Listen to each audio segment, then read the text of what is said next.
Hello दोस्तों, स्वागत है आपका हमारे चैनल कविंदर भैया। तो आज हम पढ़ेंगे कक्षा 6 का हिंदी अक्षरा यूपी बोर्ड का पाठ 5। पाठ का नाम है मेरी माँ। इसका हम सभी प्रश्न उत्तर देखेंगे। तो चलिए प्रश्न अभ्यास की ओर चलते हैं। तो इसमें हमारा विचार और कल्पना, इसमें हमारा पहला प्रश्न कह रहा है, अगर घर की माताएं पढ़ी लिखी हो तो वे घर को कैसे स्वर्ग बना सकती हैं? अपने विचार लिखिए। तो इसका उत्तर हो जाएगा, अगर घर की माताएं पढ़ी लिखी हो तो वे घर में सुसंस्कृत परिवेश बनाए रख सकती हैं। वे बच्चों को स्वयं पढ़ा लिखा कर उन्हें योग्य बनाने, पारिवारिक सदस्यों में सामंजस्य तथा सौहार्द बनाए रखने में सहायता कर सकती हैं। चलिए अगला प्रश्न देखते हैं। इसमें कह रहा है, पाठ से प्रश्न एक कह रहा है, नीचे दिए गए प्रश्नों में उत्तर के रूप में 3 विकल्प दिए गए हैं। सही विकल्प पर सही का निशान लगाइए। यहाँ पर देखिए हमने निशान लगाकर दिखाया है। देखिए तो इसमें हमारा प्रश्न कहा है, बिस्मिल की माँ का विवाह। इसमें विकल्प दिया है, क में दिया है 11 वर्ष की अवस्था में हुई, ख में दिया 18 वर्ष की अवस्था में हुआ था, ग में दिया है 20 वर्ष की अवस्था में हुआ था। यानी कि बिस्मिल की माँ का विवाह, ये हमारा क नंबर विकल्प सही है। तो इसका हो जाएगा, बिस्मिल की माँ का विवाह 11 वर्ष की अवस्था में हुआ था। चलिए अगला देखते हैं, ब नंबर। इसमें कह रहा है, बिस्मिल के क्रांतिकारी जीवन में उनकी माँ ने उनकी वैसी सहायता की जैसे विकल्प दिया, क में भगत सिंह की उनकी माँ ने की थी, ख में दिया चंद्रशेखर आजाद की उनकी माँ ने की थी, और ग में दिया है मेजनी की माँ उनकी माँ ने की थी। इसका सही विकल्प हो जाएगा ग, मेजनी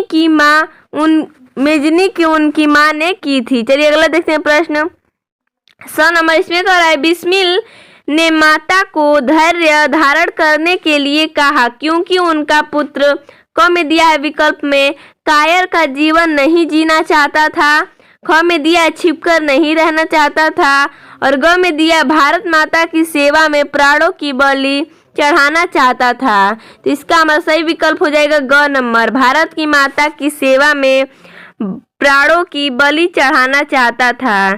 चलिए अगला प्रश्न देखते हैं, 2 नंबर। बिस्मिल की माँ ने पढ़ना लिखना कैसे सीखा? तो इसका उत्तर हो जाएगा, बिस्मिल की माँ ने घर पर ही सहेलियों की मदद से पढ़ना लिखना सीखा। चलिए अगला प्रश्न देखते हैं, 3 नंबर।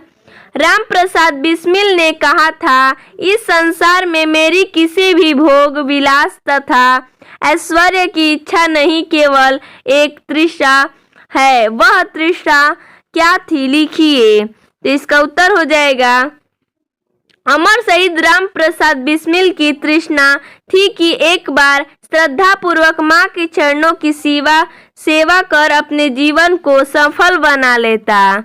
चलिए अगला प्रश्न देखते हैं, 4 नंबर। इस पाठ की किन किन बातों ने आपको प्रभावित किया और क्यों किया? उत्तर हो जाएगा, इस पाठ में राम प्रसाद बिस्मिल को अपनी माँ के प्रति और भारत के प्रति जो आदर और श्रद्धा भक्ति व्यक्त की है वह अनुकरणीय है। बिस्मिल के इन्हीं गुणों ने मुझे बहुत प्रभावित किया क्योंकि ये गुण सब में नहीं पाया जाते। चलिए अगला प्रश्न देखते हैं। इसमें कहा है भाषा की बात। चलिए इसमें पहला प्रश्न कह रहा है, प्रबन्य में प्र, परिश्रम में परि, अवलोकन में औ, निर्वाह में नीर उपसर्ग लगे हैं। इन्हीं उपसर्गों की सहायता से 3-3 नए शब्द बनाइए। यहाँ पर देखिए शब्द बनाकर दिखाया है। इसमें प्र है तो प्र से हो जाएगा प्रवेश, प्रयोजन, प्रमुख। 3-3 शब्द बनाने के लिए कहा था तो हमने 3-3 शब्द बनाया है। परि से तो परिमाण, परिवेश, परिक्रमा। अव से तो अवशेष, अवमानना, अवगुण। निर दिया है तो निर्जन, निरक्षर, निर्जीव। चलिए अगला देखते हैं प्रश्न, 2 नंबर। कह रहा है, अवर्णीय में ई और धार्मिक में इक प्रत्यय हैं। इन प्रत्ययों की सहायता से चार चार नए शब्द बनाइए। देखिए हमने यहाँ पर शब्द बनाकर दिखाया है। ई अकथनीय, असहनीय, दर्शनीय, अतुलनीय। और इक से हमने शब्द बनाया है सामाजिक, मानसिक, दैनिक, वार्षिक। चलिए अगला प्रश्न देखते हैं 3 नंबर। इसमें कह रहा है निम्नलिखित शब्दों का संधि विच्छेद कीजिए। तो यहाँ पर देखिए हमने संधि विच्छेद करके दिखाया है। इसमें क्या है परमात्मा, परमात्मा का संधि विच्छेद हो जाएगा परम धन आत्मा। चलिए अगला देखते हैं प्रत्येक, प्रत्येक का संधि विच्छेद हो जाएगा प्रतिधन एक। चलिए अगला देखते हैं भोजनादि, इसका संधि विच्छेद हो जाएगा भोजन धन आदि। आगे देखते हैं सदैव, इसका हो जाएगा संधि विच्छेद सदा धन एव। चलिए अगला प्रश्न देखते हैं। अगला प्रश्न कह रहा है हमारा 4 नंबर। कोष्टक में दिए गए कारक चिन्हों की सहायता से रिक्त स्थानों की पूर्ति कीजिए। कोष्टक में देखिए हमारा दिया है के, ने, को, की, में, से, के लिए।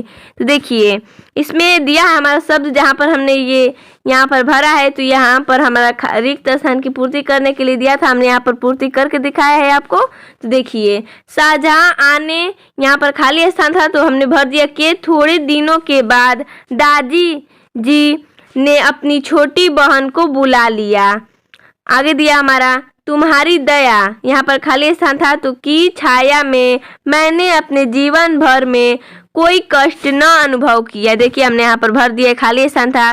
चलिए अगला प्रश्न देखते हैं 5 नंबर कह रहा है नीचे दिए गए वाक्यों को सही पद क्रम में लिखिए। तो देखिए इसमें हमारा सही पद क्रम नहीं लिखा है तो हम इसको सही करेंगे। तो इसमें दिया है बुला लिया अपनी छोटी बहन को दादी ने। तो इसका सही क्रम हो जाएगा दादी ने अपनी छोटी बहन को बुला लिया। देख लीजिए आप इस तरह। चलिए अगले देखते हैं। ख नंबर में दिया है अवलोकन करने लगी देवनागरी पुस्तकें वे। तो इसका सही पद क्रम हो जाएगा वे देवनागरी पुस्तकों का अवलोकन करने लगी। चलिए अगला देखते हैं ग नंबर। भंग करनी पड़ी थी मुझे अपनी प्रतिज्ञा। तो इसका सही पद क्रम हो जाएगा मुझे अपनी प्रतिज्ञा भंग करनी पड़ी थी। चलिए अगला देखते हैं घ नंबर। ध्यान आ जाता तुम्हारी स्वर्गीय मूर्ति का मुझे। इसका सही पद क्रम हो जाएगा मुझे तुम्हारी स्वर्गीय मूर्ति का ध्यान आ जाता है। चलिए अगला प्रश्न देखते हैं 6 नंबर। इसमें कह रहा है 11 वर्ष की उम्र में मेरे जन्म के 5 या 7 वर्ष बाद मेरी बहनों की छोटी आयु में केवल एक तृष्णा है आदि शब्दों के प्रयोग पर ध्यान दो तो पता चलेगा कि इसमें 11, 5 छोटी आयु केवल एक शब्द से संख्या या परिणाम का बोध या आभास होता है क्योंकि ये संख्यावाचक विशेषण है। इनमें 11, 5, 7 तक तथा एक से निश्चित संख्या का बोध होता है, इसलिए इनको निश्चित संख्यावाचक विशेषण कहते हैं। छोटी आयु से अनिश्चित संख्या का बोध होने से इसे अनिश्चित संख्यावाचक विशेषण कहते हैं। अब आप नीचे लिखे वाक्यों को पढ़िए और उनके विशेषण भेद लिखिए। तो इसमें देखिए हमने लिख कर दिखाया है आपको। इसमें दिया था हमारा क नंबर में सभी सदस्य खा रहे हैं। ये हमारा अनिश्चित संख्यावाचक विशेषण है क्योंकि देखिए इसमें कह रहा है सभी सदस्य यानी कि कोई गिनती नहीं है कि 1 है कि 2 है कि 3 है। सभी सदस्य यानी कि ये हमारा अनिश्चित है। चलिए अगला प्रश्न देखते हैं ख नंबर। कुछ लोग टहल रहे हैं। ये भी हमारा अनिश्चित संख्यावाचक विशेषण है यानी कह रहा है कुछ लोग। कितने लोग हैं ये नहीं बताया इसलिए हमारा ये अनिश्चित संख्यावाचक विशेषण हो जाएगा। चलिए आगे देखते हैं। ग नंबर कह रहा है मुझे 2 दर्जन केले दे दो, विशेष केले दे दो। तो ये हमारा हो जाएगा निश्चित संख्यावाचक विशेषण यानी कि वो बता दिया है कि मुझे 2 दर्जन ही चाहिए यानी कि वो बता दिया है। आगे दिया हमारा घ नंबर में मेरे 4 रुपए का आम खरीदा। तो ये हो जाएगा हमारा निश्चित संख्यावाचक विशेषण यानी कि इसमें कह दिया कि मैंने 4 रुपए खरीदा इसलिए ये हमारा निश्चित संख्यावाचक विशेषण होगा। तो देखिए इसमें हमारे इतना ही प्रश्न दिया था तो हमने आपको बता दिया। तो इसका हम अगला जो पाठ का है वो बहुत जल्द ही लेकर आएंगे आपके सामने। तो धन्यवाद दोस्तों।